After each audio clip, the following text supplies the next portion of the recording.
Hello you guys, and welcome back to Creatively Uncorked's Creative Box Live. My name is Josiah, and I will be your artist for today. So on the top left of your screen there, you can see the painting that we're doing tonight. It's this beautiful painting of a doe in the forest. I love this painting so much already, so I'm super excited to jump in and create this with you guys. Hope you're all having an excellent week, and that you got a chance to maybe even create some art on your own. That's one really cool thing that I love about this subscription, is that we are building a foundation to bring art into our lives on a weekly basis, but it's up to you to take the next step if you choose to incorporate art even more into your life on a daily basis, or whatever that looks like for you. If you do have any projects you've been working on, feel free to share those on our page or in the comment section underneath this video. I'd love to see what you guys have been making this week. All right, let me quick go over the materials. I know we go over this every time, but it's good to have this reminder. And I know I did hear that there are a few new people joining us tonight, so I want to extend a warm welcome to you guys and congratulate you for choosing to take this step with your artistic journey. So, as far as the materials that we'll be needing, we've got our canvas. We're laying it out lengthwise tonight. You should have those instructions on hand. I'm going to go over all of that, but it's helpful to have that reference image and then also just to read those. There's a chance that it's worded better there than the way I'll word it today. So in case you don't get it, I know digitally it's hard to ask questions, so have that there for reference. I'll be looking at this every now and then. This is the original done by Grace, who used to work with us, and she just moved, but she'll still mail us. Look at this, she cuts off the canvas from her painting and mails it to us so that we can use her beautiful paintings for the subscription. Then we will need our brushes, the ones that we'll be using tonight. We've got a flat brush, the larger of the flat brushes, if you're using the brushes in the box. I've got both sizes of filbert brushes, so those are the ones with the curved tops. And then a small round brush.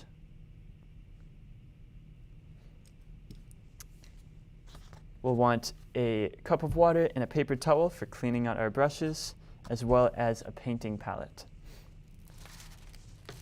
Now, on your canvas, we've got these sketches right here that we can transfer onto that canvas, and these can be really helpful. So to do that, we also have this transfer paper in that box, so go ahead and find that. You'll notice that there's a darker side that's a bit glossier, and then a lighter side that's less reflective. Put the darker, glossier side facing down.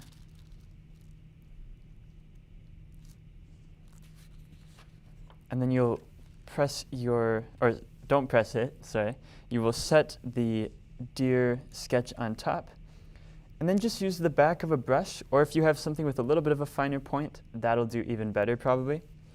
And making sure that you're holding it down, whether you put a weight on it or tape it, or just kind of hold it steady as you go. You can just trace all the lines that you want to put on there. Now keep in mind that the more lines that we sketch on here, the more it kind of, in my opinion at least, kind of impedes on our creative flow and our experience. Having a few can really help us. It makes it so we can take away some of the stress of creating these shapes. But for instance, all these trees right here, I think they would just get in the way for me. So I'm going to leave all those trees off. I'll show you the lines that I traced. So the only lines that I traced are the horizon line there and the main lines for the deer. So where the legs are, the main shape of the body, and the head and the ears. And I made a little mark for the tail too. Things like the shadows, we don't need to draw that on there. That'll go much more smoothly, just kind of naturally putting that on there. And by leaving the lines off, it allows us to paint a little bit more fluidly on that background to not have to worry about avoiding some of those spaces. All right, and just a quick reminder that because we are doing this digitally today, you guys are welcome to pause the video, rewatch things, whatever you need to do, okay? So I might go through this faster than you would. That's okay. Go at your own pace, pause the video. The important thing is that we are creating a work of art today and that we are finishing it. I was just reflecting on that today, how cool that is, that I have a job where I actually finish works of art on an almost daily basis. That's something that a lot of artists struggle with, and I definitely do in some of my other arts, but it's cool that with painting, we come in here and 2 hours later, or even less, we can leave with a finished and beautiful painting. So, join me in jumping in with this painting now. I'm going to start with that large flat brush. And I guess we'll need some paint, won't we? So, let's grab that white and blue.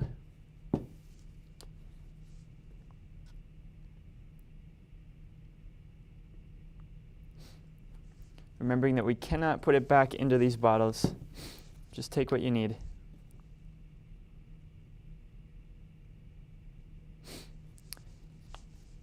And we are going to start by mixing the color in the sky here. So let me show you this up close. There we go. So it's a really, really light blue. And then we will move down to the snow in a moment. I just want to show you now. And that's a really, really light yellow. So they're both super light. You can barely even actually see the color in it. So, subtlety is the key here, okay? So, using that large flat brush, or something similar, I'm adding a little bit of water with my white. This just helps it to run across a little bit more smoothly. If you did do pencil lines for the trees that you want to avoid, adding a bit of water helps it be a little bit transparent so that you can still see the pencil lines through it.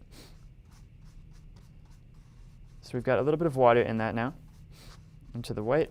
I'm going to split the white in half so that we can have some left over for the snow. All right, and with this half, I'm going to add a little dot of blue. So really, I'm starting with the tiniest amount, just to experiment. We don't know how much it'll take.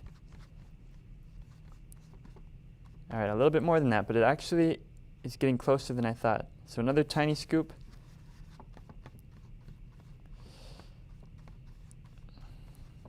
There we go. I think that'll do it.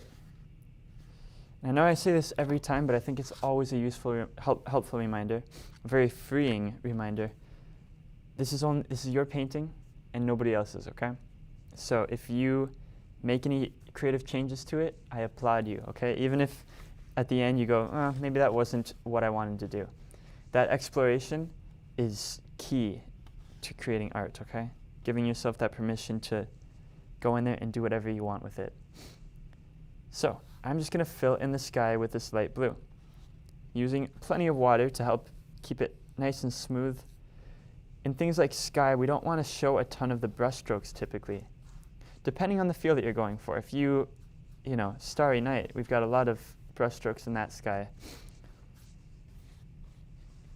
But with this painting and the style that Grace did here, if we're trying to mimic that, we want it to be very light, very smooth. We're not drawing attention to those brush strokes. And the water helps do that. It thins out the paint so that you actually have gravity on your side there with helping it flow together.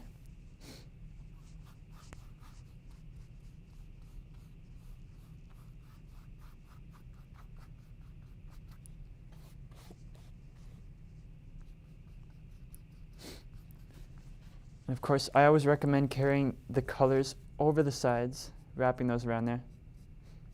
I find that a lot of paintings don't even need frames if you do this. It makes a very beautiful kind of attention getter from the side. You just get a little tease of all the beautiful colors.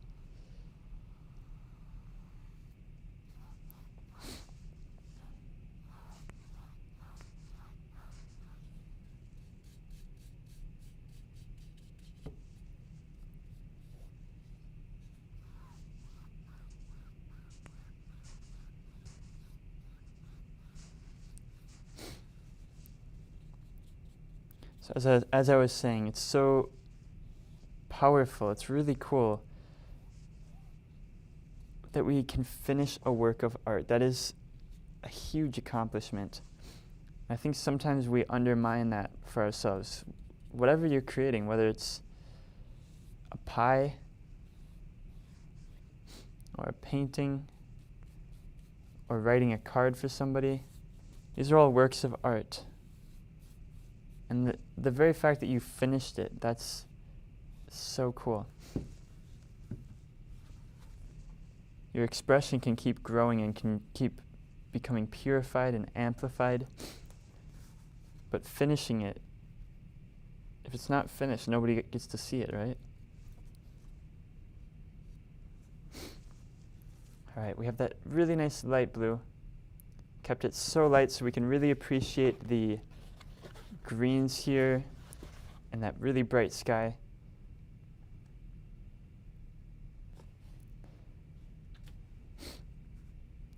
Of course, if yours is a bit darker, that's totally fine, or lighter for that matter.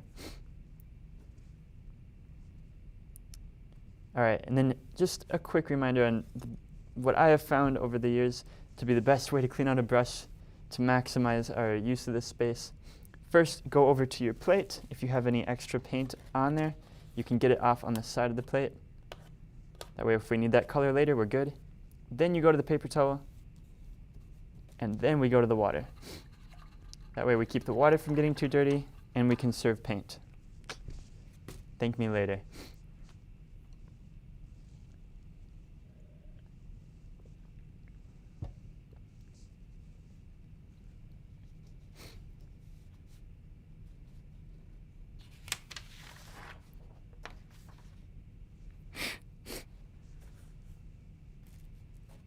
Okay, as soon as you are ready now, let's move on to that light yellow, okay? Grab that yellow Jaune Vif V. My French is not the best. I'm working on it. So grab a little bit out of that yellow. We won't need much of it. And same exact thing. We do want to avoid getting any of that blue in there or it'll turn it green. So if you did get a little bit of blue into that white, no worries. We'll need a bit more light blue later, so just get a bit of fresh white. Because we definitely don't want blue in with our yellow, with the snow. Yellow snow is bad enough. We don't want green snow. That'd be something else. All right. So we want to keep this really light. I know I was just laughing about yellow snow. That's because there's a big difference between a very, very light yellow snow and you know which type of yellow snow. So with this one, it's just the slightest hint. It's just more of a cream colored white there, and it really just makes us appreciate the sunlight in that in those snow crystals there, reflecting, bouncing around in there, warming them up, making them glow. We do not want a really, really bright yellow. So add the tiniest little dot you can, mix that in to the white, and then do that again as needed until you get the perfect color.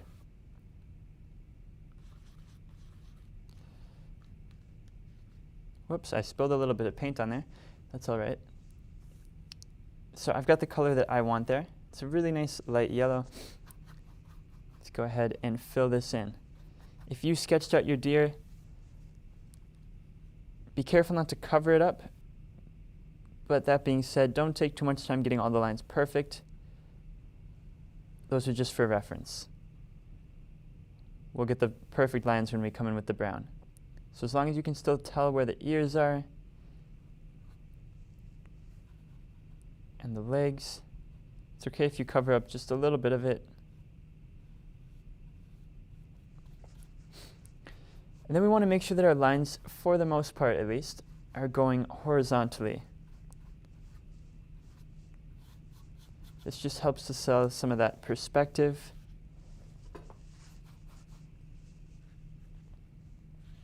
And the materials of our painting.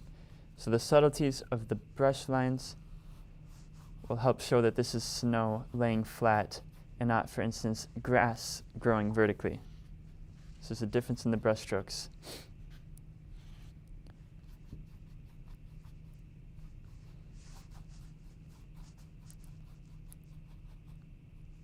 One way to add a bit more life to your painting is to find another kind of rhythm to your brush strokes that works. So in the snow here, you could make it a bit wavy.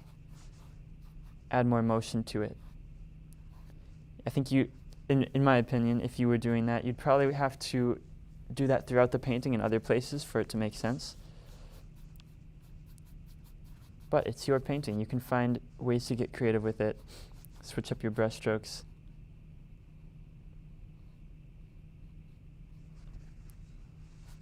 So here you can see I watered the paint down really nice, and it allows you to see the pencil lines right through it. Now I almost had enough paint, but not quite.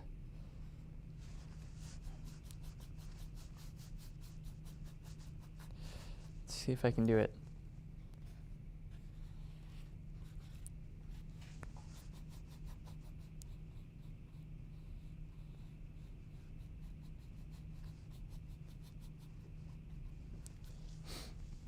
All right, so there's that.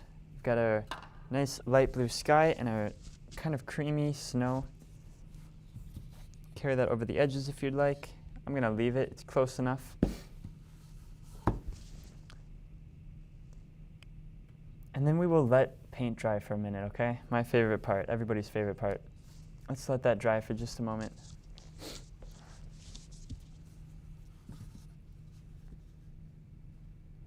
It's good to step back, also to try to visualize the painting.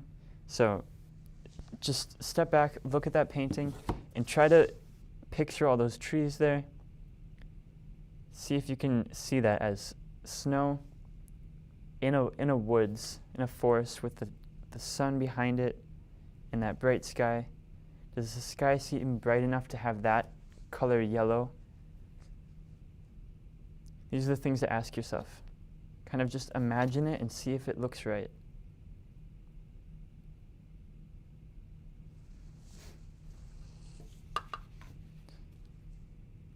And you know what? I want to add the tiniest little bit more yellow in here. Let's see if I can do it. I'm taking a little dot of yellow and watering it way down. I'm going to try adding that a bit more along this side. Your brush strokes can go any direction at first, and then when you actually commit to the final brush stroke, that's when you want to decide which way you want to go, what technique you want. At first, at least this is my process, I just try to apply the color in the right places. So I knew I wanted yellow right there and right here, a little bit more yellow. So I'm just scribbling it on there to get it in the right place. And then you can go back in and get it into the right brush strokes and spread it out if it's too thick in certain areas.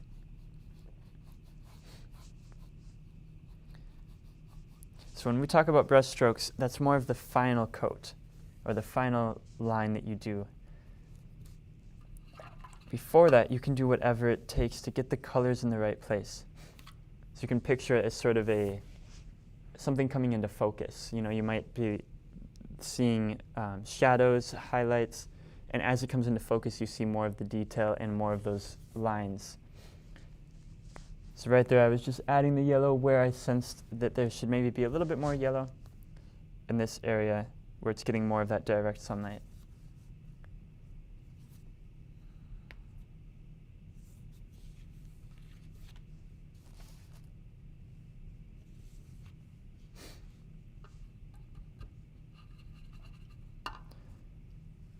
Okay, we are switching now to our large filbert brush.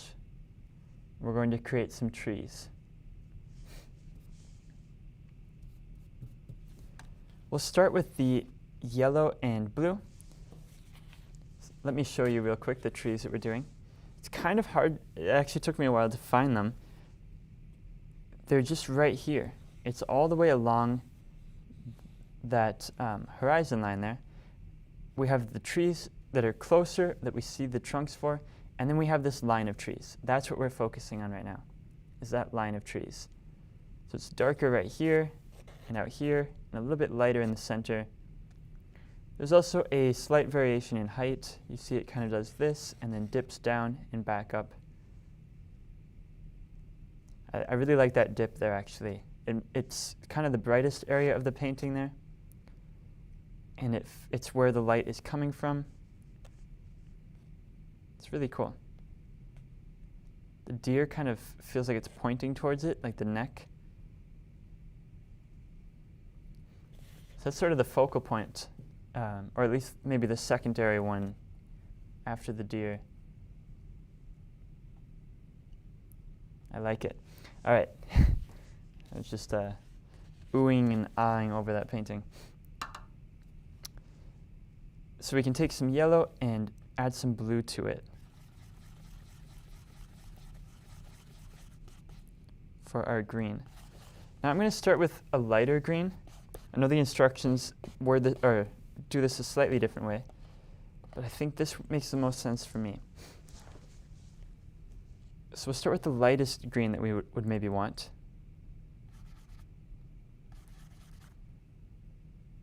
Which you can decide what that means for you. There we go.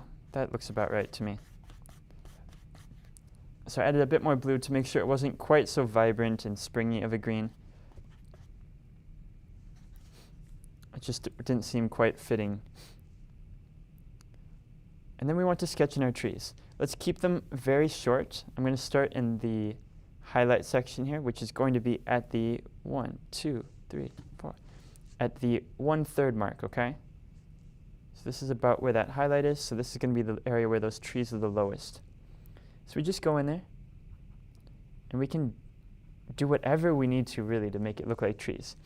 But basically, if you start by kind of creating a vertical line where you're going to create a tree, and then you can dab on that.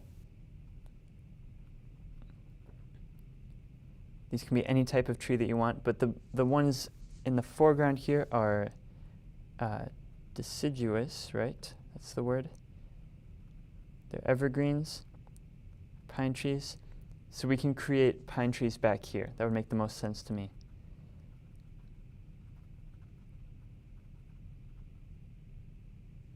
There we go. And less is more with these, okay? So sometimes trying to add too much detail on a tree can actually do it harm. So I'm going to extend these a little bit further, both directions. And I started with these really tiny. In the actual painting, they're not quite this tiny. But it's good practice to start with them really small and then kind of grow them as you want to. Or you can make the creative decision to leave your trees smaller. No one's going to stop you. In fact, that might look really cool that way.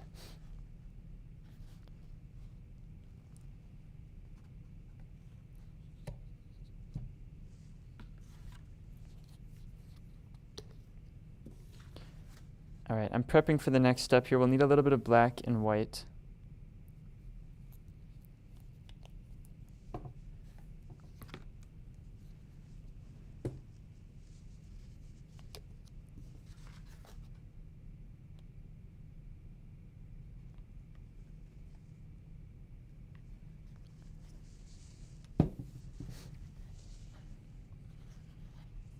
All right, let's bring these out a little bit further.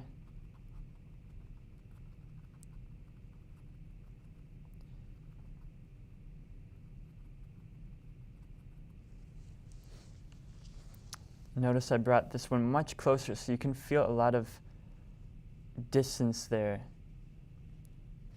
And depends on how dramatic you want it. I kind of like that look.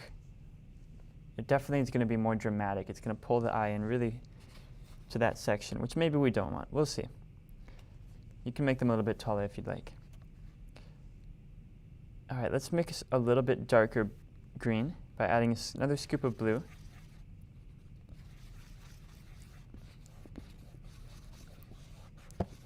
I'm going to add this just kind of on the edges of this. So add another tree or so. Continue with your design. Remembering it's just a forest, we can be a bit loose with these. And I want them to be really full as they get close to the ground there.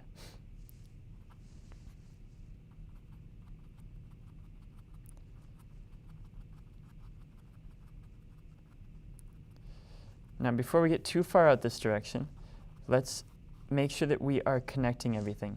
So we don't want those to be, we don't want it to feel like a stripe. So I'm going to take a little bit of this dark green and just dab it in alongside with that lighter green. Maybe even pull some of that lighter green into the darker green.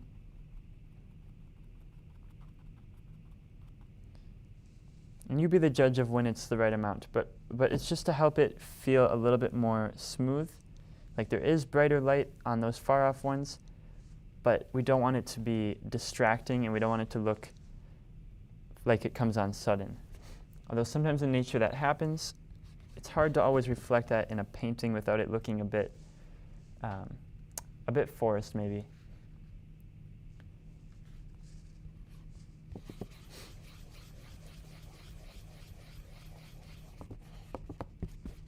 All right, with this color now, and I added just a dot more blue to it.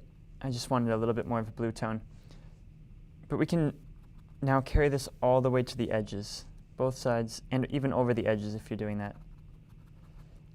Make sure that we're keeping the trees loose, sketchy. We have ups and downs to that.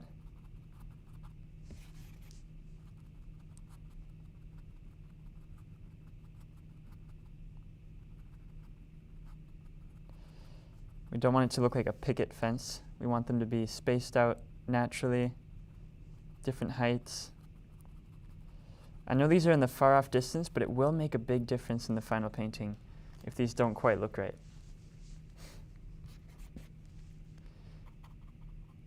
Also, I want to say a quick word on finding your own style with a painting.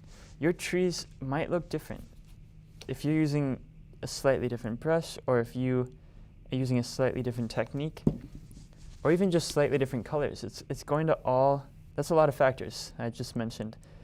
They're all going to affect it in different ways. So be open to that.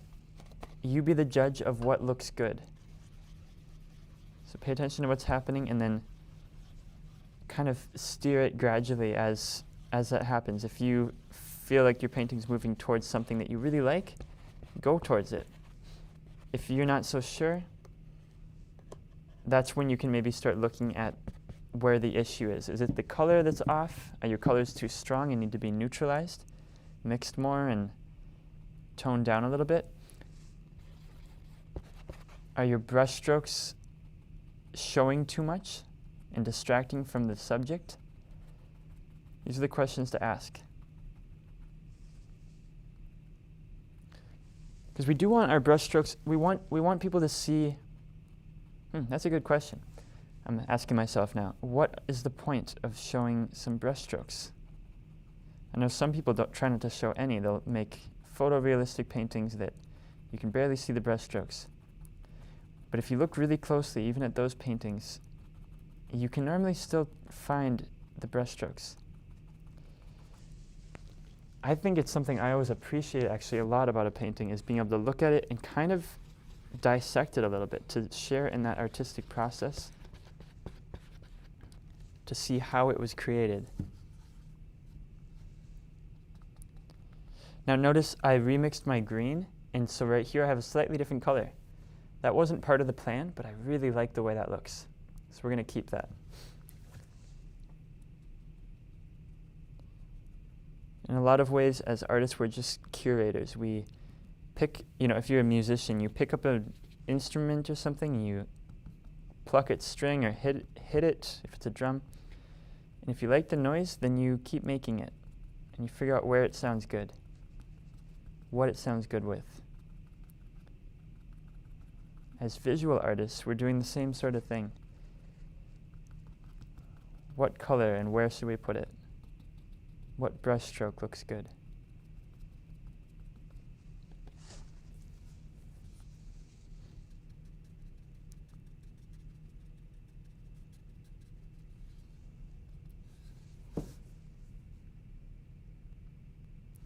So step back from it or squint at it every now and then, see if it's working. I think mine's coming along really well. We see this line of trees that are roughly the same height. They're actually spaced pretty evenly, but it wasn't planned that way, and so I think it works.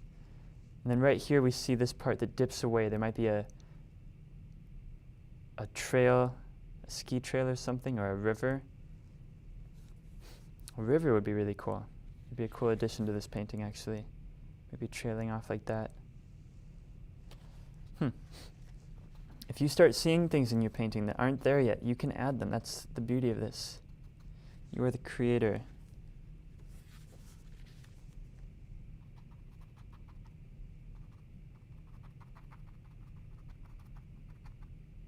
So I'm just dabbing the brush on there, keeping those lines kind of fluffy.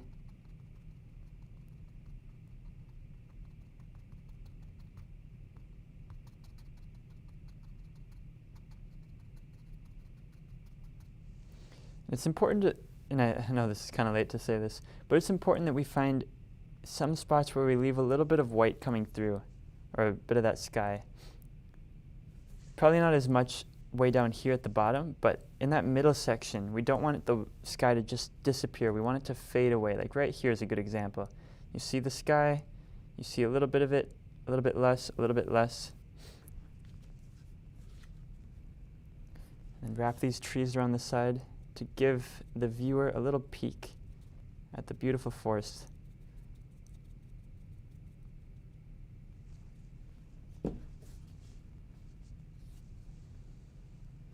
That is looking pretty cool. All right, let's get the green out of our brush.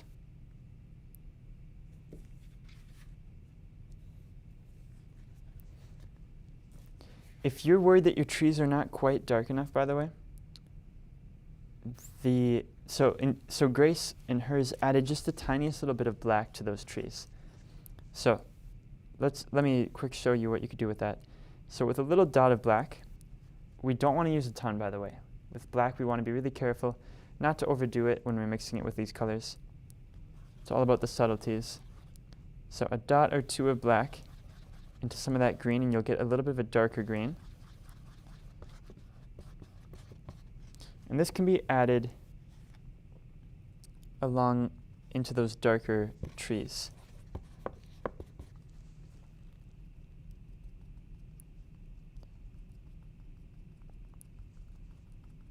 Sometimes just dabbing a little bit of color on top will help create a little bit of shading, a bit of variation in there. Maybe you have smaller trees that you can sketch in front of other ones.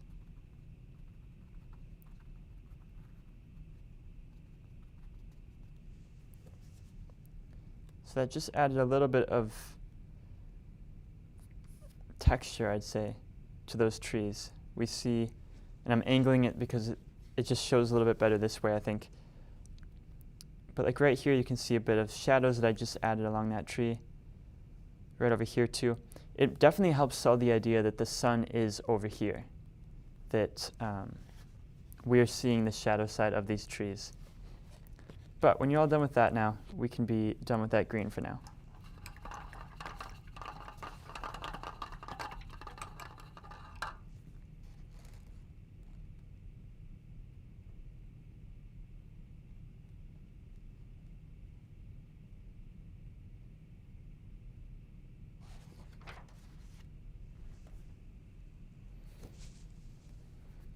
Alrighty. I'm going to use that same filbert brush, so just get it nice and cleaned out. And we'll need a bit of white and blue for this next step, or a light blue if you still have some.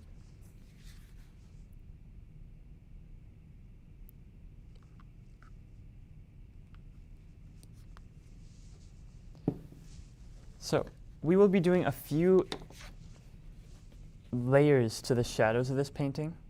The first one we're about to do is just for these trees back here. The next one will be for the closer trees, and then we will also do another one for the deer. but they're all going to be the same. It's going to be a mix of blue and white, and then we're just going to add it underneath the different objects. I'm going to start with that big filbert brush. Take a bit of that blue. Let's add a scoop of white to it.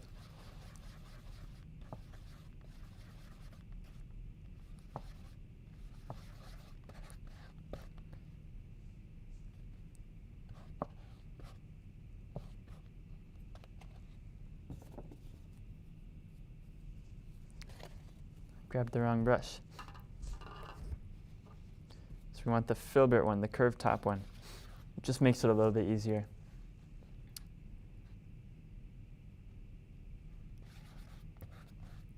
All right, and let's keep it kind of on the lighter end of what this shadow could be to begin with. Then we can always darken it.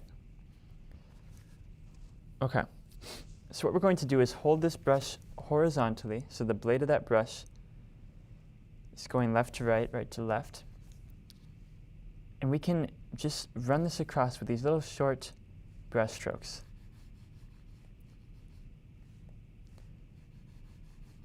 Pulling horizontally, we can create this shadow. Now, I do want to point this out right away before we get too carried away. The shadow would be technically a little bit thinner right below these trees. Just because they are far away, they're probably not casting a shadow there. So if we want to make that feel like it's a path going in, we probably are just seeing the shadows of the trees leading right up to it. Although that looks a little bit funny on mine. We'll see. All right, so I'm just pulling these little horizontal brush strokes, keeping them really close up to the trees right now. Let me zoom in on that for you for a moment. So you can see, leaving little gaps of white showing through. Loving the little imperfections that happen. Right here, I've got that really thin line that wasn't really intentional, but it looks really cool. It looks like we've got some maybe snow drifts or something. So we're seeing some highlights and shadows. Don't forget that we can carry the color over the side here.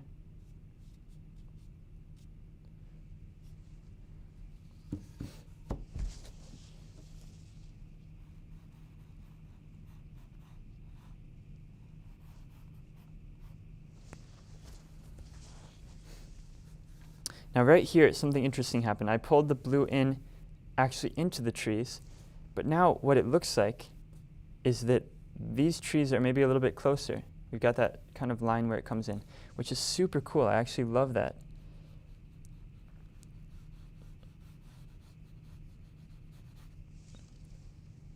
All right. And so the more you can visualize what's happening, the better. Right here, I visualize a little snow pile and then two trees coming off of it. Here we've got ones that are even further back.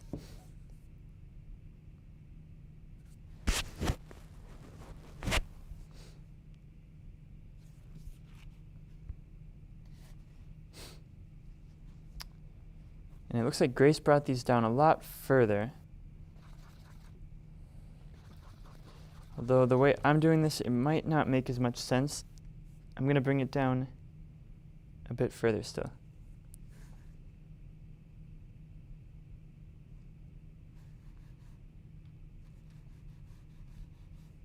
So I added a little bit more water to play this a little bit safer. It'll make it a little lighter.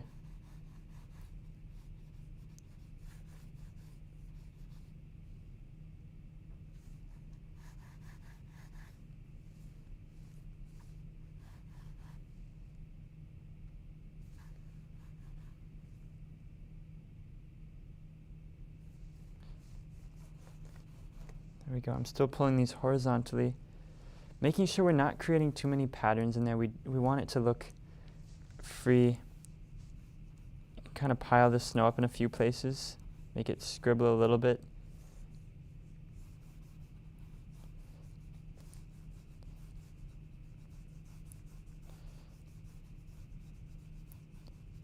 On the sides, I like to bring it a little bit lower.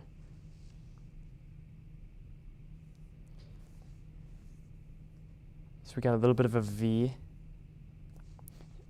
earlier I was saying that the point right up here, where the light should be coming through these trees, is kind of already pointed to by the deer. And now by creating this long V, this arrow, we are also pointing towards that direction as well.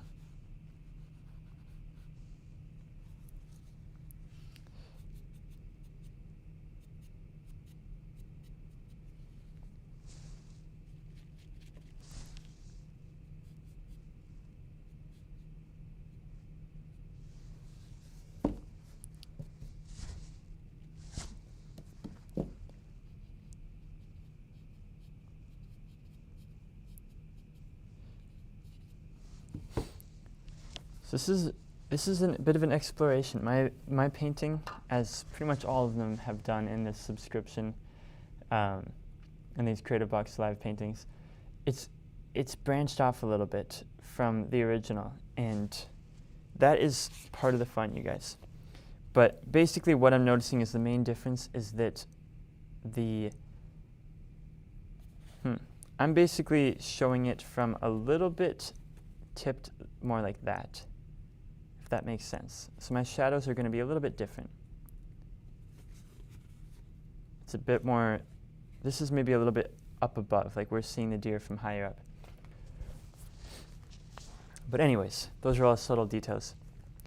We can continue with this now.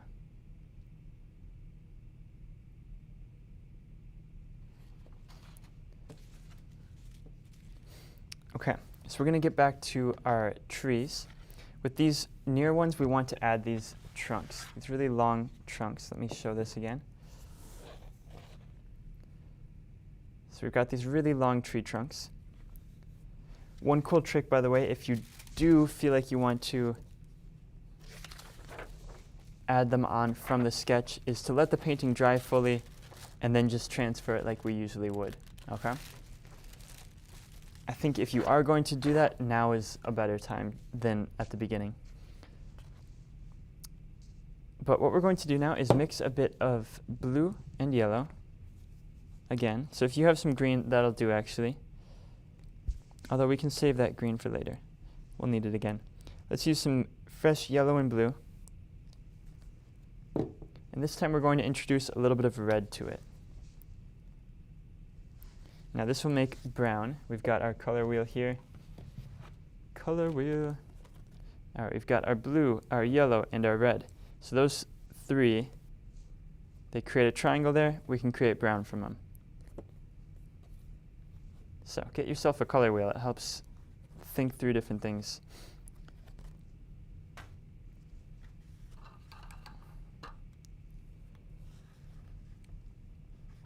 Let's go ahead and start by pulling some blue and yellow together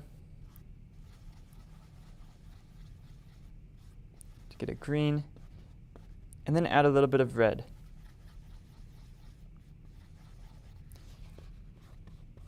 Let's see, what kind of a brown do we want here? What flavor? We want a little bit more of a, it's pretty well balanced. I'd say a little bit closer towards blue. So if yours feels a little bit in the middle, kind of a neutral brown, that's perfect. I would just make it a little bit more blue.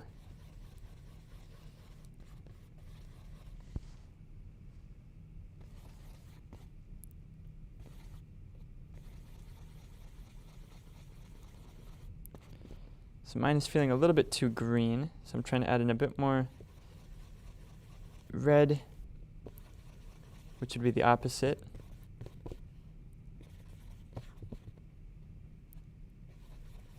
Maybe a bit more blue.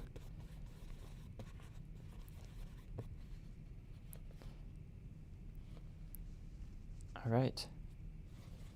And just go until you get the color that you want, the shade of brown that looks good for you. And it's always helpful to step back kind of and just hold that up against it and see if it looks accurate. So it does to me. I have the original here so I can compare it. That looks good. So we've got let me hold this up.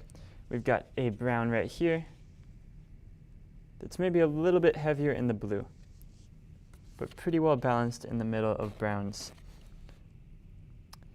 And actually, I'm going to use my flat brush for this. So go ahead and get that paint off if you're mixing with the filbert.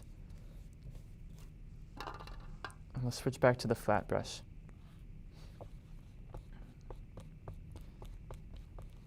All right. So we just want the blade of the brush facing vertically. And let's quickly take a look at the reference image.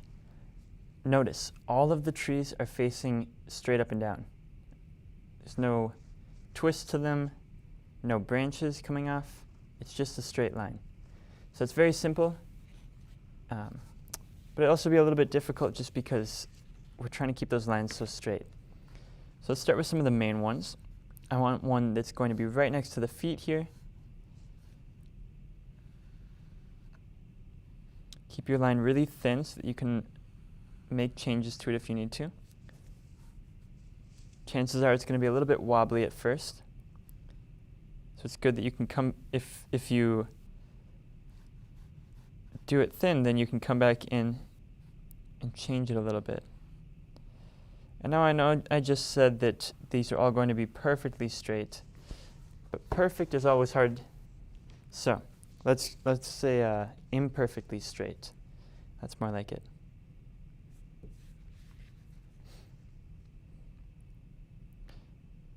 And we're going to have them start at different heights.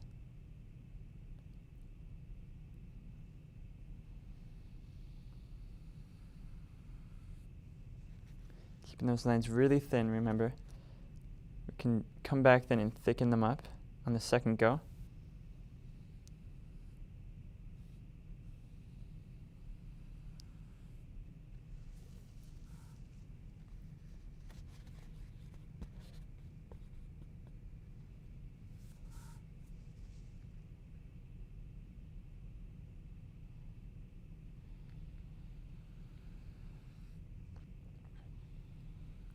Visualize your painting, your forest, where you want to put your trees.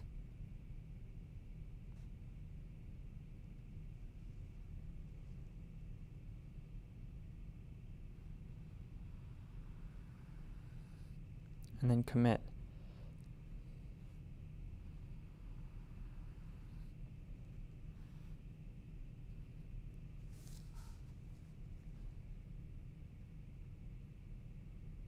We want some that are going to be really, really thin.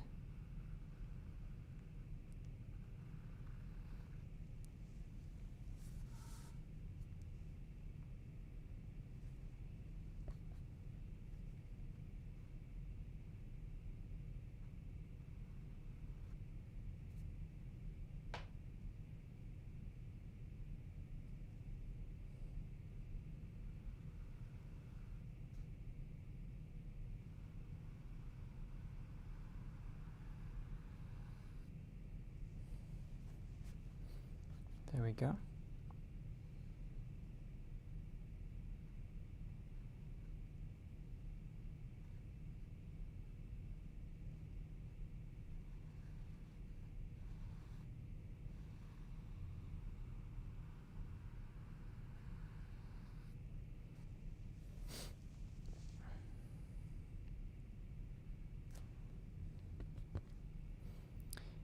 Now, with mine, well, here, I'll show this in just a moment.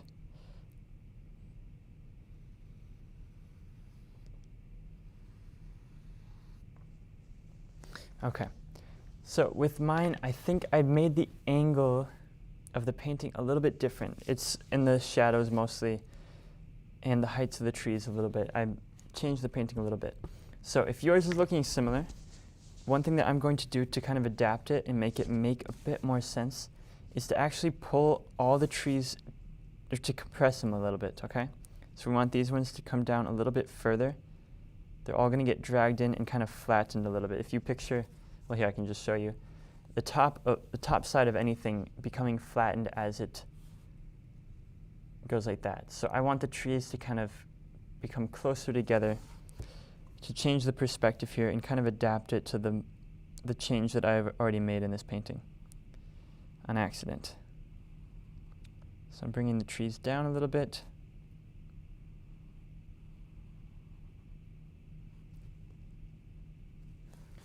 so that maybe there's a little bit of a clearing between these trees that are much bigger and the really tiny ones back there. It'll make the perspective make more sense.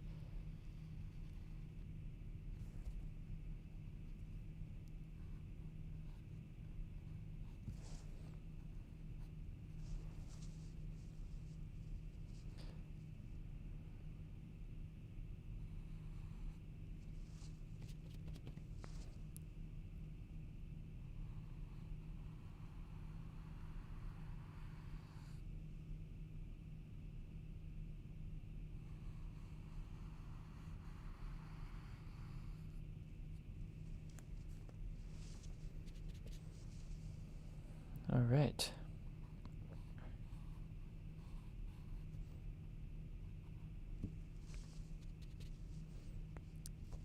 And make any other changes you need to with those. I'm going to bring this one even a little bit closer.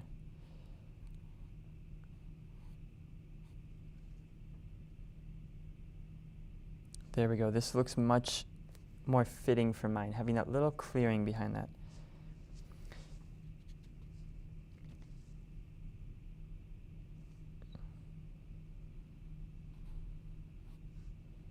And this is where we can go pretty far with details. We can just continue to keep messing with it, but at some point we want to blaze forward. So before we go on to any next step, we want to make sure that these are well filled in, okay? So like this one right here is a little bit transparent on mine. We also want to make sure that they feel like they have a little bit of kind of shadows on them. So we'll need just a little bit more of that brown, and we can do a second coat. And this time I'm going to use a little dot of black in it too.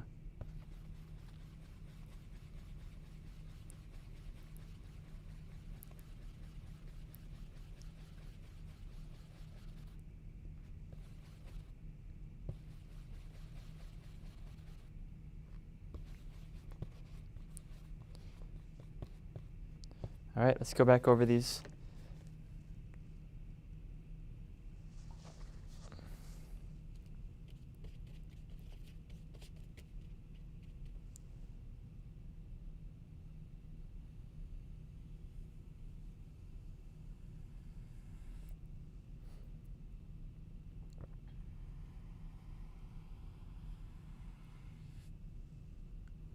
So I'm going to put this kind of on the shadow side, which is the side facing us, but also over here it's going to be sort of on the left. Here it's sort of centered, and then on the right.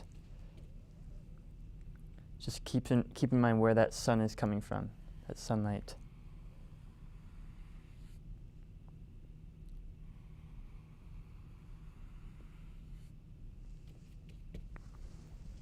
All right.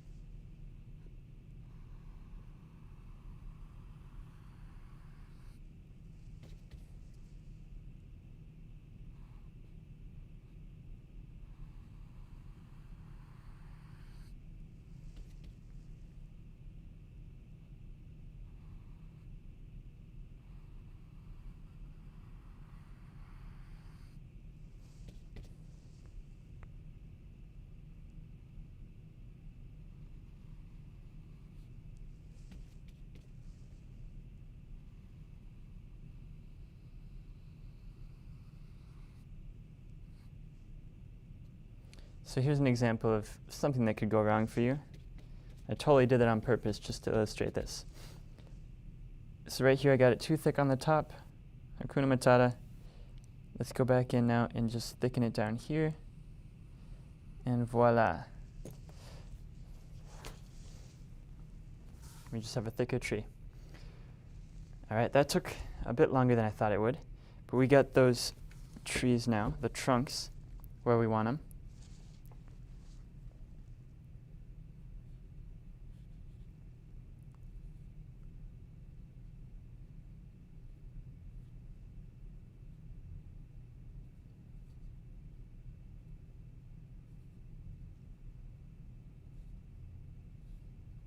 I know people probably won't see the top of a painting, but if you're making a painting, you might as well give it your best, right? Nobody's making you do this.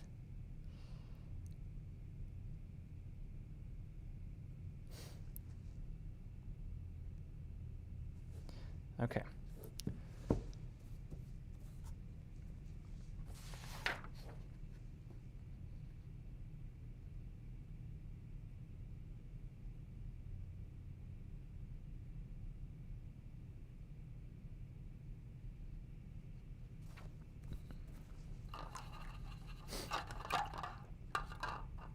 Okay, so we are going to go back to our filbert brush. If your brown paint is very wet, you'll want to let it dry a little bit here. We are going to add the greens now into this painting, into the trees that we just put there. So let us start again with the lighter area and work our way out.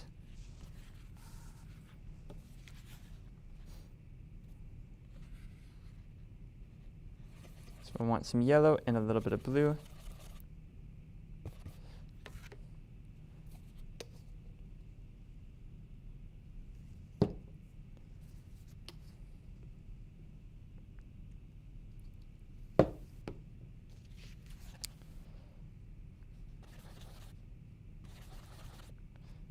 Yellow, blue. All right, there we go. And get a nice fine edge on this brush by just pulling it off on the side. And then we're going to go back to dabbing the brush on. And we're creating these kind of horizontal bows, or boughs of the branches. So let me show you up here, where it'll be a little bit more clear.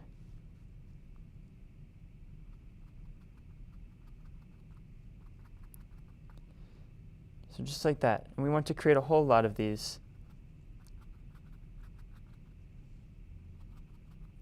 Now notice where the cutoff sort of is. We don't want them to be on the bottom. Realistically, this would be about, what, up a little bit less than 10 feet probably.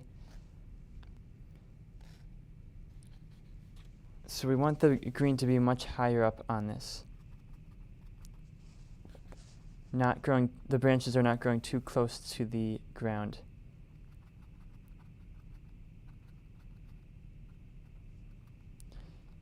Make sure you're really visualizing these trees at their proper distances, and this should be reflected in your branches. Now as you go up the tree, they'll kind of thin out. Or sorry, they'll come in closer. If you picture that triangle of a Christmas tree. And don't worry about covering your beautiful trees in the background. We'll appreciate them even more with through a little bit of a layer of these. Although if you have any really special areas, leave those untouched maybe.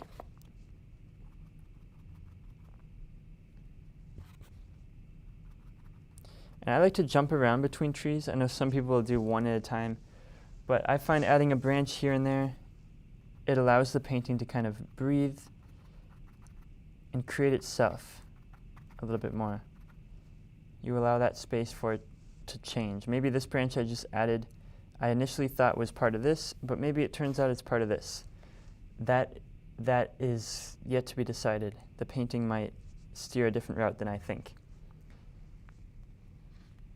Okay.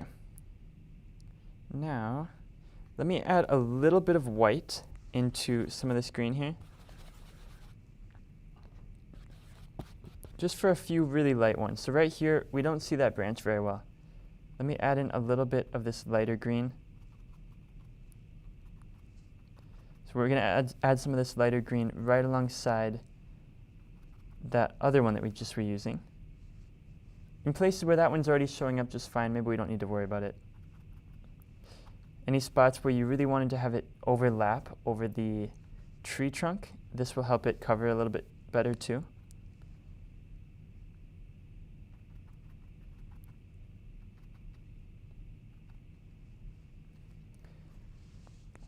There we go.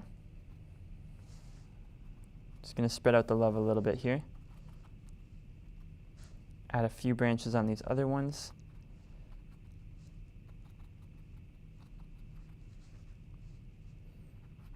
It'll help with that sort of effect that we had back here where we have the different sections, but we want them to intermix a little bit. So this makes it look like there's beams of light maybe catching off of some of these branches even further out.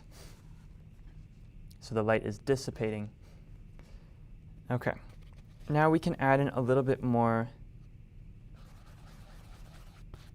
blue to our green. So it's more just blue and yellow now.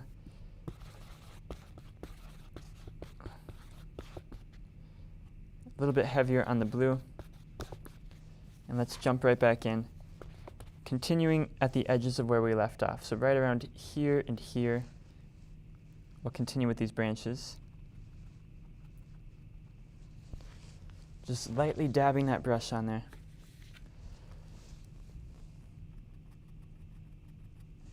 If you're getting tired, take a little break. It's hard to do paintings. It is a whole process, you guys. So if you're feeling exhausted, that's okay.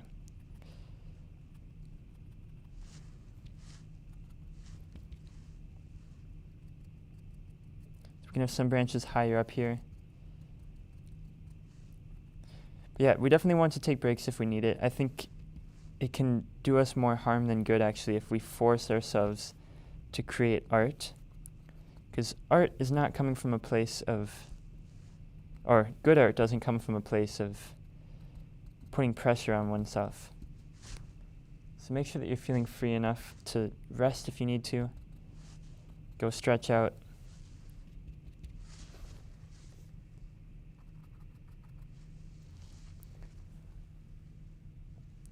All right, step back every now and then, look at the painting, see how it's coming along. Now this is not the final color here, so we don't need everything to be filled in perfectly. We just want to start on those branches. And then let's add a little bit of this alongside these ones, especially the ones that feel either too light, like they don't have a weight to them. If it feels like that, we can add a little bit of this one underneath, kind of as a shadow. Or maybe they feel just not thick enough.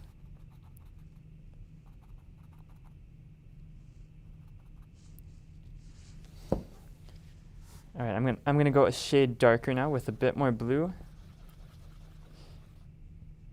Oops, I overdid it a little bit. There we go. And then let's add a touch of black.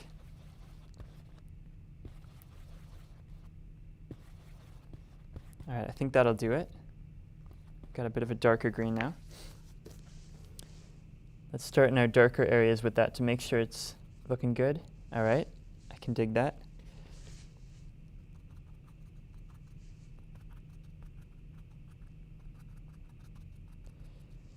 Now, it is important, by the way, that we're not just filling all of this in with a perfect cloud of branches. Do you see how they're in these little lines? It's very chaotic, but at the same time organized. That's nature's thing, that it always balances chaos and order in such a really cool way. So that's what we're trying to mimic here. We want to show that we are thinking of these branches, or these trunks, and we are having the branches kind of originate from that. They're all kind of laying flat with a little bit of a life to them. We don't want them to be completely straight lines. That's what makes it kind of hard to teach, is that when we're doing nature, when we're illustrating nature, mimicking things that we see in nature, a lot of times there's a lot of unpredictability to it. We can show you patterns with your brush strokes to kind of mimic it. But a big part of it is just getting into that pattern, that flow, and then letting loose. So I'm dabbing on there. I'm sort of creating horizontal lines, but I'm trusting the brush and the process to make just the right mistakes in just the right places so that it looks natural. Now, if there's any of the colors that you need more of, now is a good time to go in and do those touch-ups. You could do a little bit of really bright green with more of a focus on the yellow. And bring that in, whether in here or maybe a little bit out here if you think it needs a bit more. So now's the time just to make those changes, those adjustments.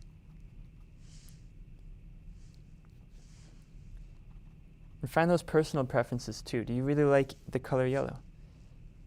Do you want this to look super bright? Maybe you saw a really nice, beautiful sunrise this morning with this really bright yellow light, and you want to reflect that in here. Bring in some of that pure yellow and just dot it into a few of these branches. Maybe you were looking at some pine trees and you noticed that some of their branches almost look just blue in the shade that they're in with that green. So you could bring in some pretty solid blue or really, really blue-green and dab that into the more shadowy areas. With this kind of stuff where we're using really pure saturated colors like this, we want to make sure that it's done in a subtle and mindful way.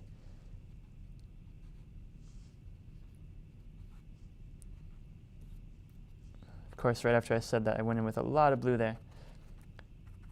But that's all right. We can touch it up a bit. If you do overdo it with the blue, if it's too strong, just go in with a bit of green right on top.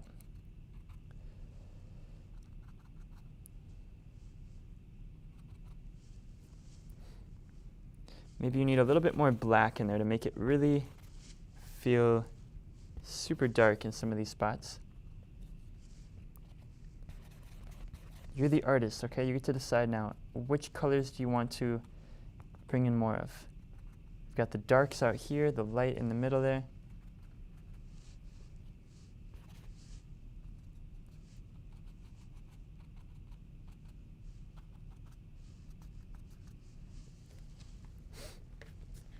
I think a little bit of this really dark green with a lot of black in it goes really well under some of these branches to help them feel a little bit more solid and noticeable.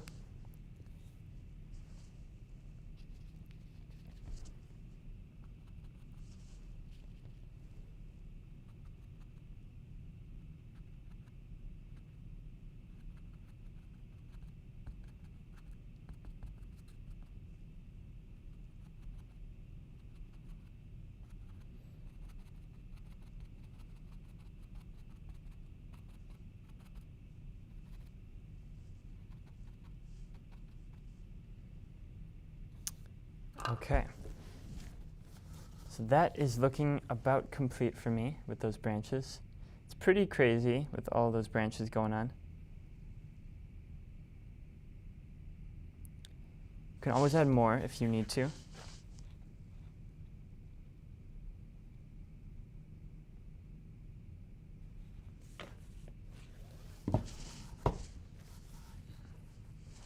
In fact, I am going to add a bit more. It feels a little bit too perfectly spread out. I know I mentioned that, the kind of cloudiness that it can have. So we want it to feel stuck to these tree trunks, at least a bit more than I've got. So I'm going in with a bit of green here.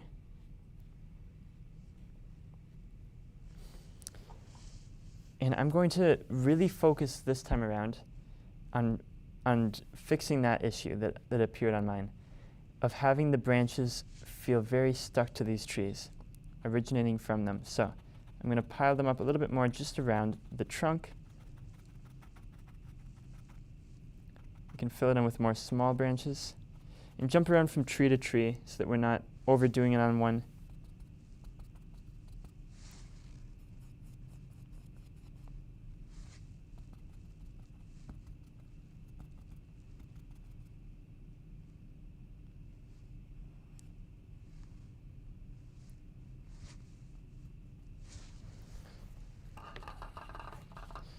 My paint got a bit dirty.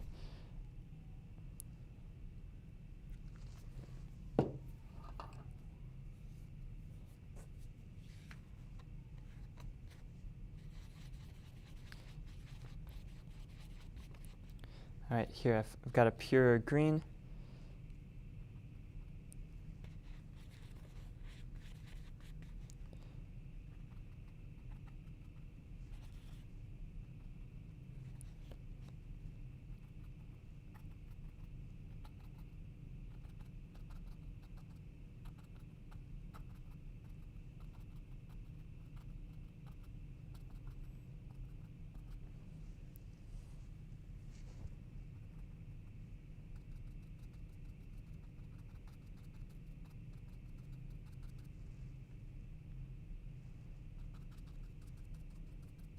You can always work with whatever you have, okay? So mine, it got really full up here.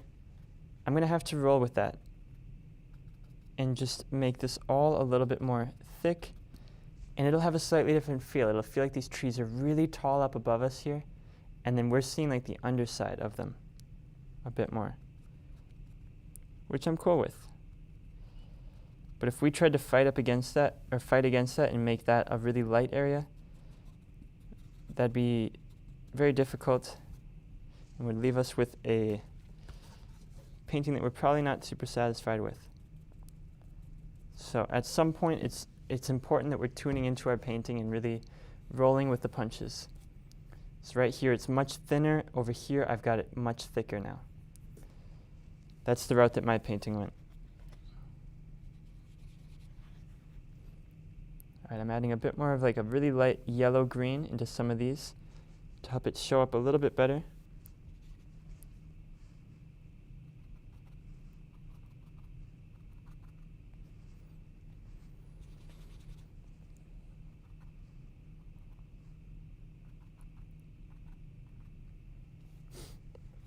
And then same thing I did over here. I want to balance it a little bit. I'm going to darken up these just a little bit more. It's important that our painting feels balanced, connected.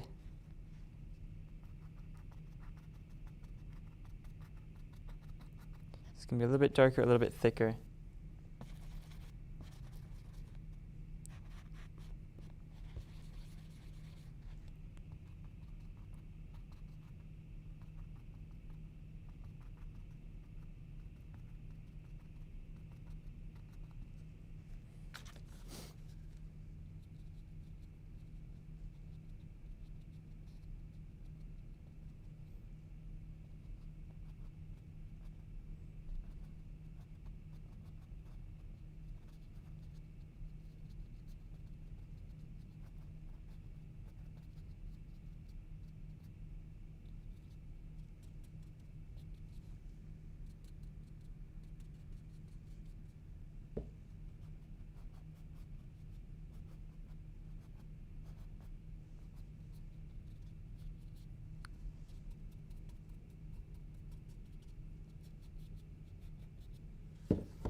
Okay.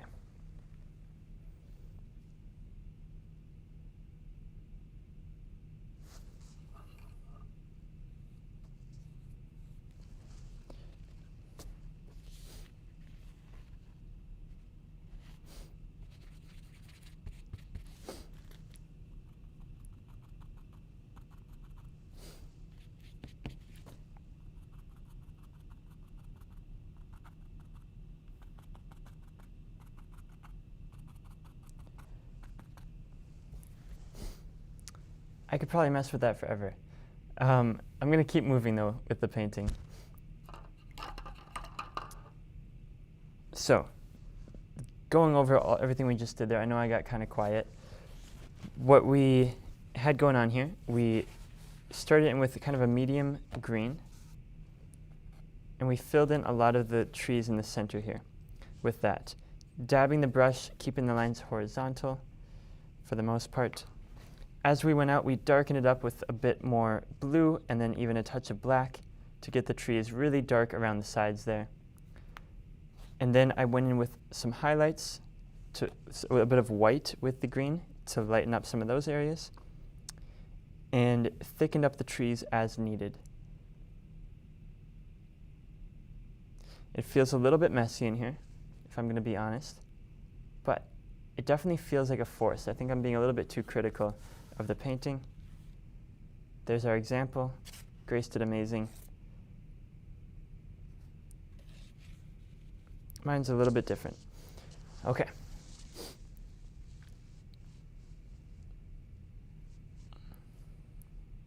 Let's go ahead now and add our shadows into here, beneath these trees. So we'll need a little bit of blue and white. If you have that light blue from the shadows, we'll use that again.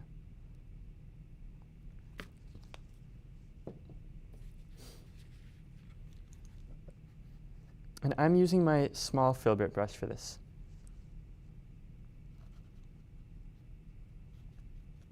So start with some of that white and add a little dot of blue to it. And then darken it as needed.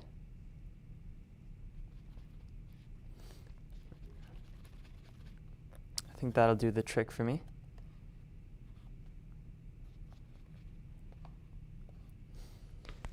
And what we want to do is draw these lines that are coming from that sun there, beneath these trees. So the tricky part about this is the perspective. The sun is right here, okay? So wherever the tree, the bottom of the tree trunk is, we want it to create a line that's going directly away from that sun, all right? Find that sun. If it helps, you could even set something there. And then all the lines that you do from these tree trunks are going to go directly away from that. But this is the added thing now. We don't want to just draw a line on the snow. That would make the snow look way too perfect. Okay, we want the snow to have a little bit of a wiggle to it to show that it's got bumps and lumps on it. It's not a perfect coat of snow. So right here, I'm going to draw a line going away from that, from this tree, keeping it really thin and also giving it a bit of a wiggle. There we go. We'll do that from all of our trees here. So these two, we want to make sure that they're very close to parallel. And we can actually have these go off all the way. But if it helps, you can do it in smaller phases. Smaller steps. So I'm just pulling that brush away with a little bit of a wiggle. We don't want to overdo that wiggle. We want it to be just the slightest little wiggle. Right here as well. So if you start at that, that can help you get the line.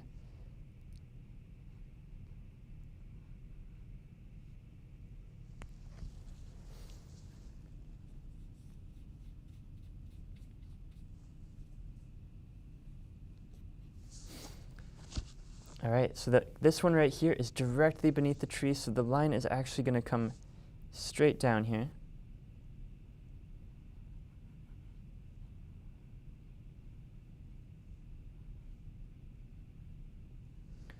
With, of course, its snow wiggle.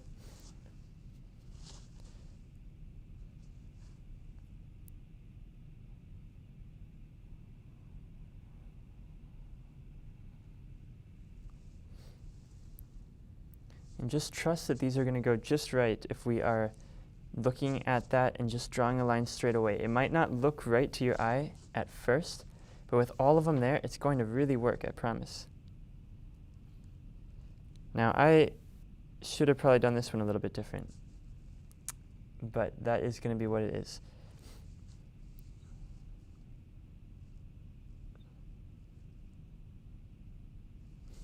It's all right. All right, let's wiggle this one through here. Right through the feet.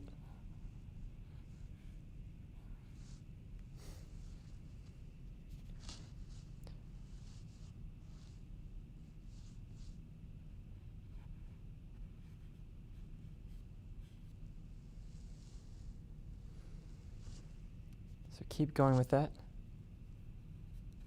Our eyes will forgive a certain amount of imperfection, okay?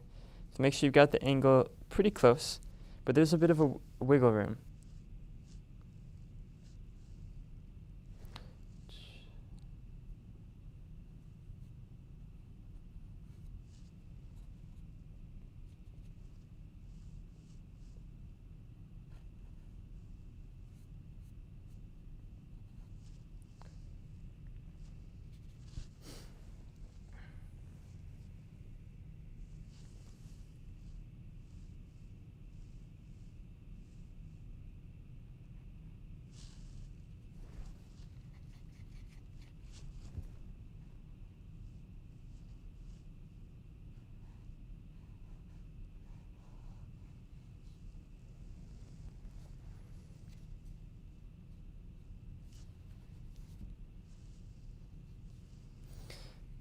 All right, and once you have all those trees on there, take a step back and just appreciate the beautiful light that creates.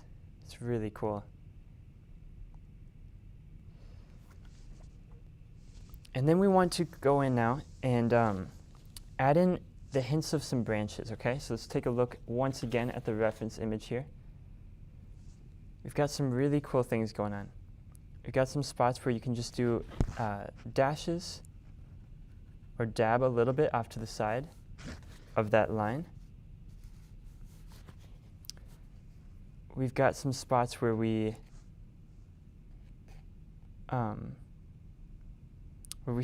see just some pretty thick branches too. And you can make this match yours. So this tree right here, it would make sense for us to see a lot of those branches. There's a lot of branches on it.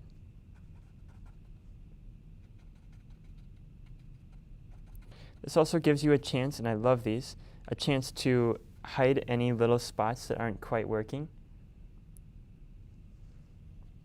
But make sure you're being really spotty and jumpy with these. We don't want to create a perfect reflection. Our mind will understand what is going on here if we're just filling it in. Have some spots where it's thicker. We don't want a perfect cloud of dots. We want some spots where it's really thick blue and other spots where there's none at all.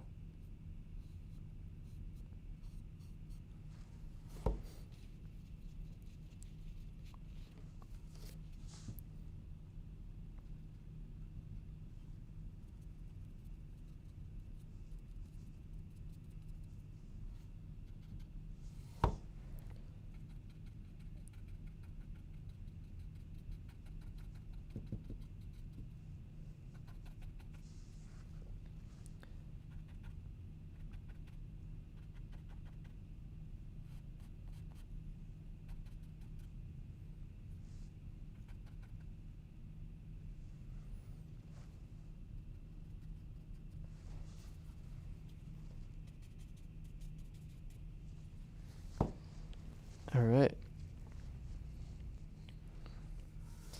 Step back every now and then. We want to make sure that we are reassessing and seeing if we need to do more or not.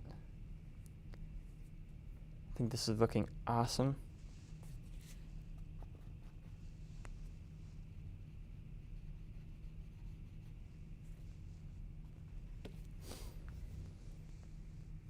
And then one other thing I'm going to do right now while we have the colors out is add the shadow underneath our deer here, okay? So find where those legs are gonna go.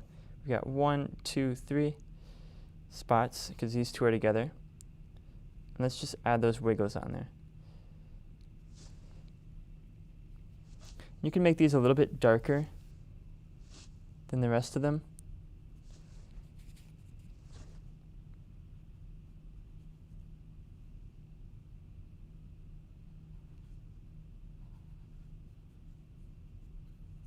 If you'd rather wait until you do the deer, that's fine too.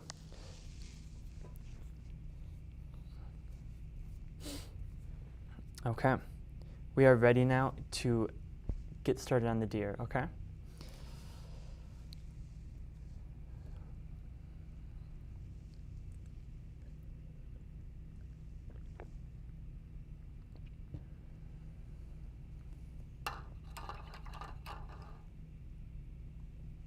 I'm going to continue with that small filbert brush. Let me take a look at this real quick.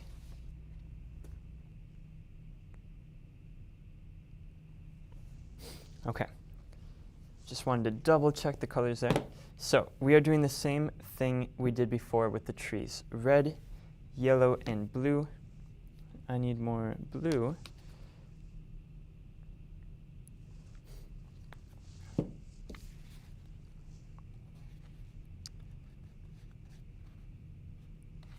So yellow, blue, red.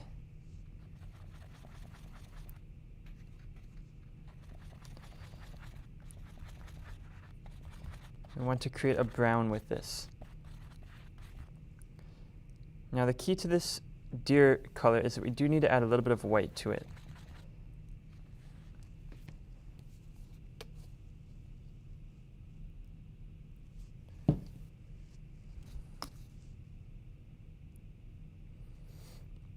And really take your time with this color before we go into the canvas, because deer have a very specific color of brown. We want to make sure that we're getting that. Trees are a little bit more flexible. All right, some more red, more yellow.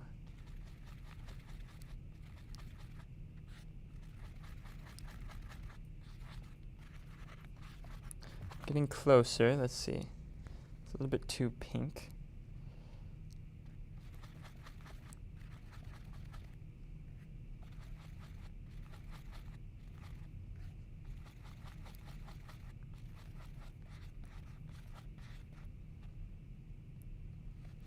All right, I think I found the color. So it's a pretty neutral brown. I'd say it's a little bit more towards orange, so a little bit heavier on the yellow and red.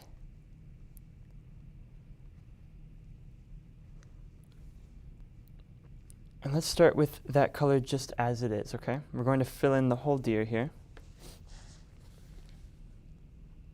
This is why I don't worry too much about the sketch at the beginning, because we have this chance right here to touch up all of these lines. Gently curve around, get them all just right. If you need a tinier brush, go for it. Down here it can get kind of tricky with the little one.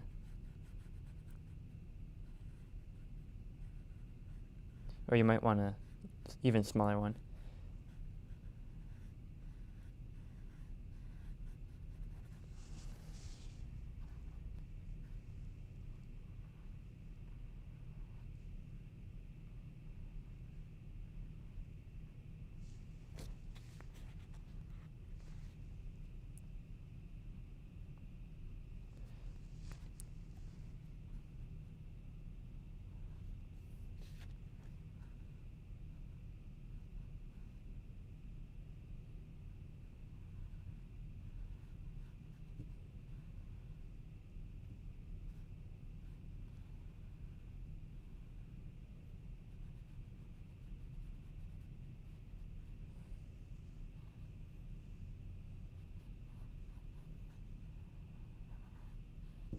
All right, I'm going to switch to a smaller one for the little details here. The face especially, we want to make sure that we're getting that shape right. It helps, I find, to have the example or the printout sketch right there so we can look at that.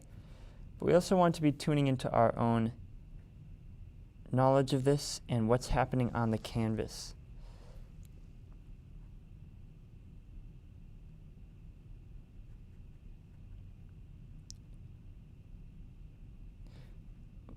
We always like to err on the side of less. So if you keep the lines really thin and it turns out that you made it too thin, too small, you can always make things a little bit wider. You can't really do the opposite. So it's really hard to erase and match that background light yellow perfectly and patch it up. Having a little bit of water in the paint will help it to cover a little bit better, keep your lines really nice and smooth.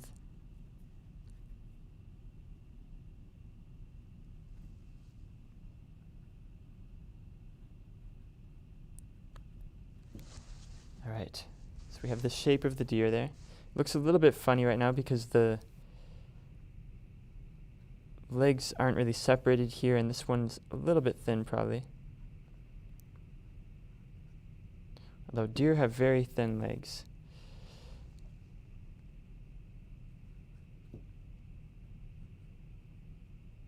We want to give them nice flat bottoms of those feet and have it end right at your shadow there. Of course, the feet aren't actually flat like that, but they're going through the snow. So make any touch-ups to the shape that you need to based off of the drawing there or your own knowledge of deer. All right, and I think those are good.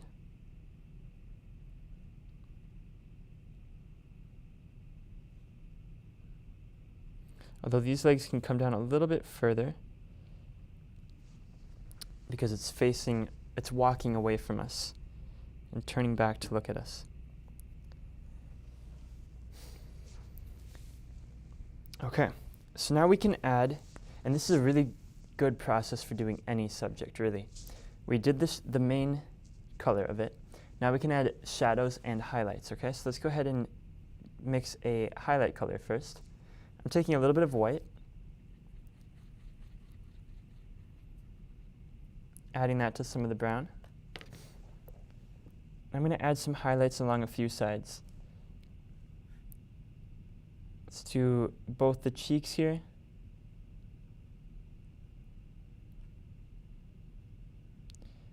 So that we can emphasize that nose. The front side of the neck here to the shoulder is going to be a little bit brighter. We can emphasize the hip right here going onto that leg.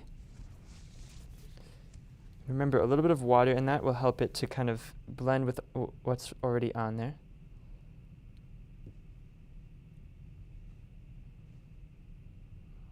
You can see a bit of this side right here, leaving off where the leg is going to be. I can separate this leg from the other one.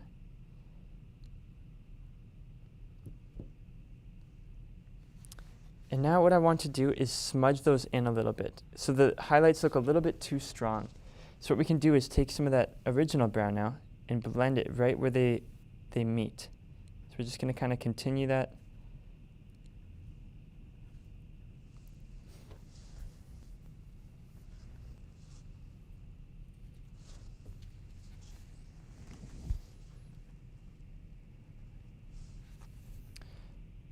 We can create that tail. We'll add the white around it, but here's the outline of that tail.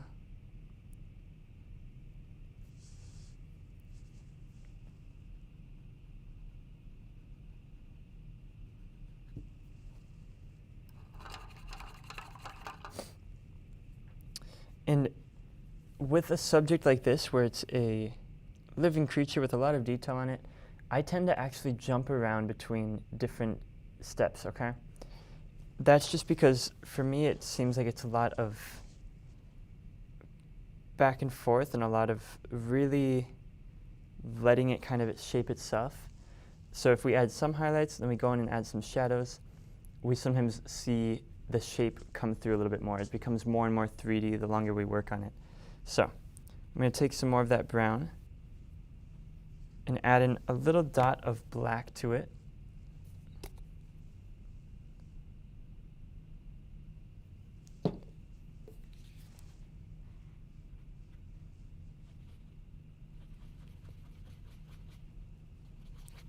So we get a darker brown, and we can do some shadows now. So this is where we can really separate the legs a bit. So this one we can see a shadow from the belly. This one we see a shadow as well beneath the tail there.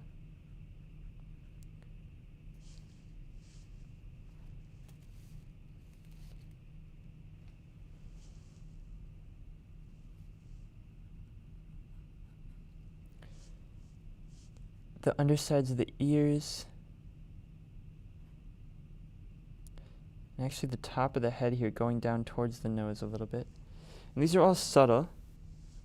And again, we can take some of that brown and smudge these a little bit to make sure that we're not overdoing it with those shadows.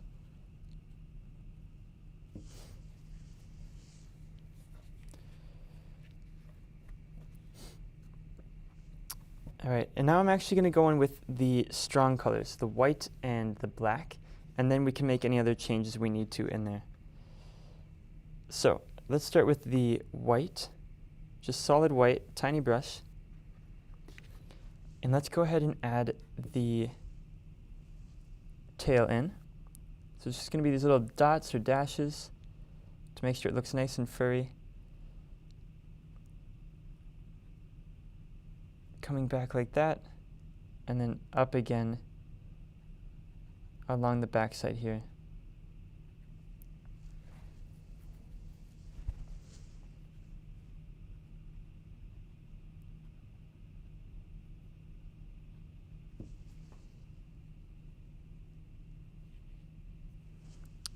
The underside of the belly as well. We can add some of this, so we can just dot it along there. I'm going to add the tiniest little bit of this brown to it.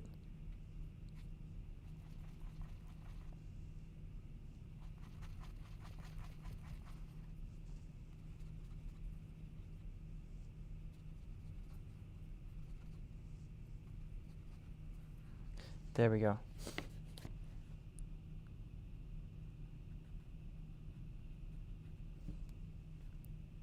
Underside of the belly.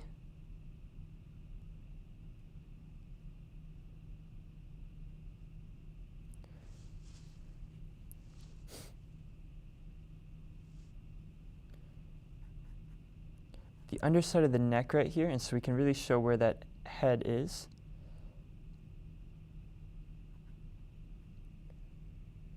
I got a little bit too carried away there. That should be a bit lighter, or darker, sorry.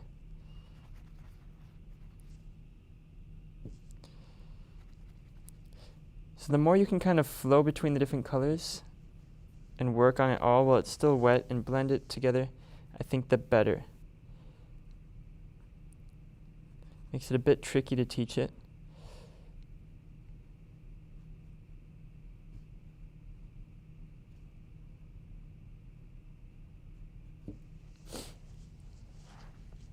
There we go, it's coming together. I'm going back to that pure white. I got distracted. And that's going to go right underneath the chin here. Right on that front side.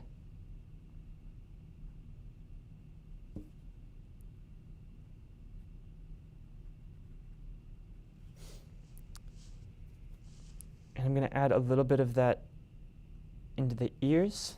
Just a few really, really subtle dots into the ears. Oops, I got a bit carried away with that one. It's okay, we'll come back. And just a few, there we go, so it's just kind of some fluffs in the ears. And then around the nose too, it's just kind of a circle right here at the tip. Of course, we'll actually add the nose on top of that too.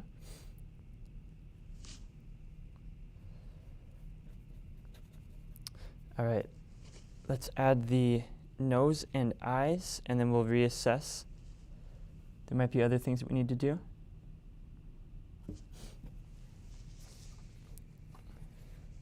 So now we want some pure black for this. Tiny brush. A useful trick is to spiral it off, just like this. Get a nice fine point. Have a little bit of water in it.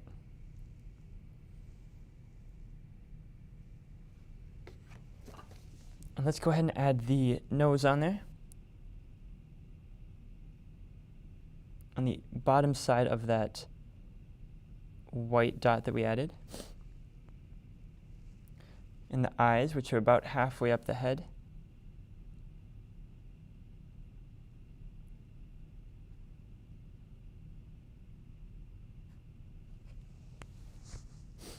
There we go. And then lastly, we can add a little bit of this black along the ears too.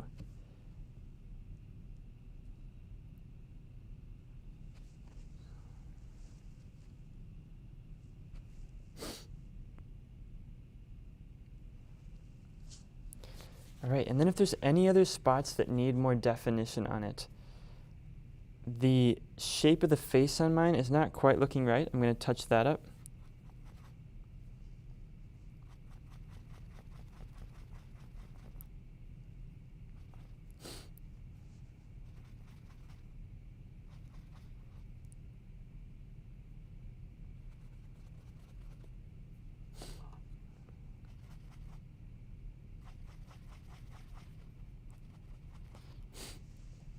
So I can add a little bit of this brown with a bit of black in it, just along that left side of the face.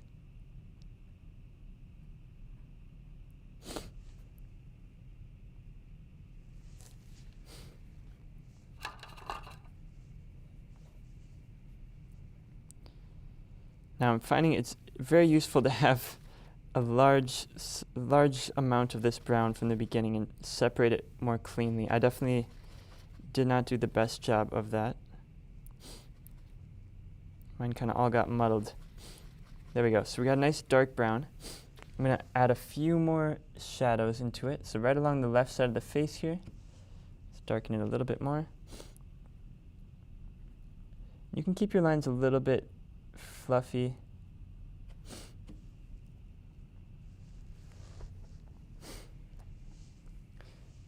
I'm going to add a bit more of a shadow along the back of the neck here, and especially bringing out the hip right there.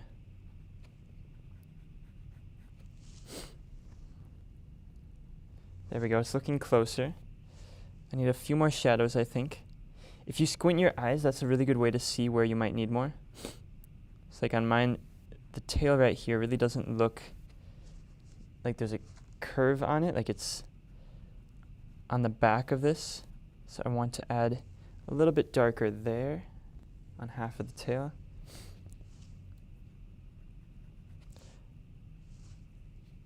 Let's see what else. The legs, I think we can add a little bit more detail in. So right here I'm going to bring this down.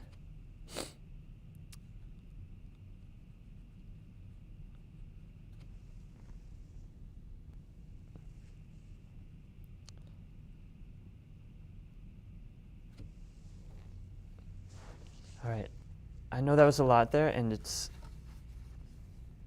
tough to see all of it. Let me hold that up so you can see my example for a moment.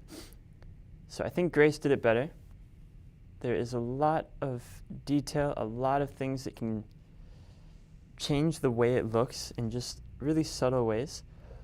But what's really cool is once you have the basis of it, the shape is right. If it's not, you can make changes to it.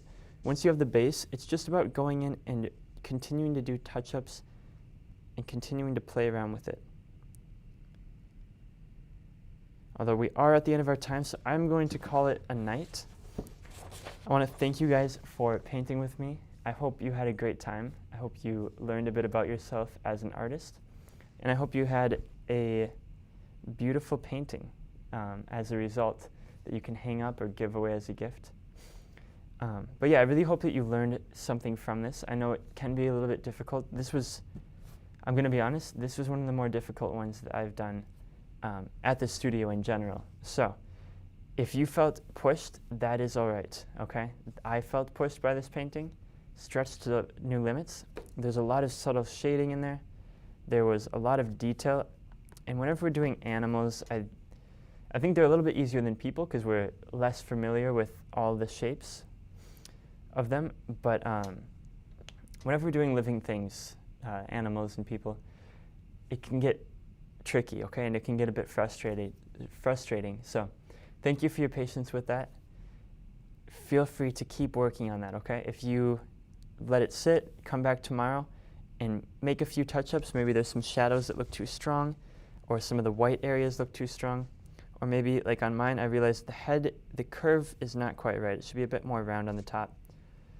Those are some things that you can play around with and keep touching up until you get the perfect painting. So, thank you guys for joining me tonight, and I will see you all next time. Peace.